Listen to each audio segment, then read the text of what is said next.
لماذا يسير الضوء بسرعة عالية جدا؟ يسير الضوء بسرعة 300 ألف كيلومتر في الثانية.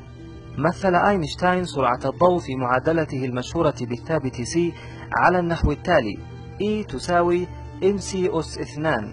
يمثل الرمز E في المعادلة كمية الطاقة المنبعثة عند تحول مادة في التفاعل النووي الحراري في النجوم إلى طاقة.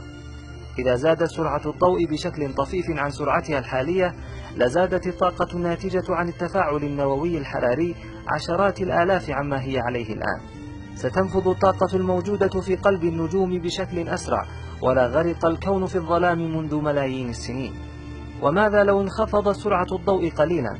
سوف تكون بداية نشأة الكون في تلك الحالة أبطأ كثيرا، ولما استطاعت الجاذبية الأرضية البقاء، ولتلاشى الكون في تلك الحالة. بمعنى آخر، لاستحالت الحياة في تلك الحالة.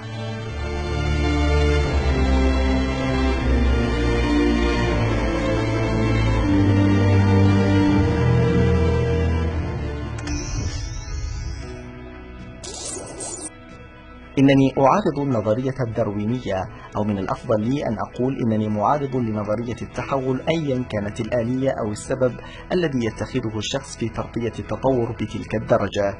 إنني مقتنع تماما أن النظرية الداروينية ليست نظرية علمية من الأساس، ولكنها فرضية شبه ميتافيزيقية مزينة بزي علمي، لا شيء أكثر إقناعا ووضوحا من حقيقة وجود الله. هنري مارجينيو وروي باغيسي، سيرة الكون، فيوس 1992.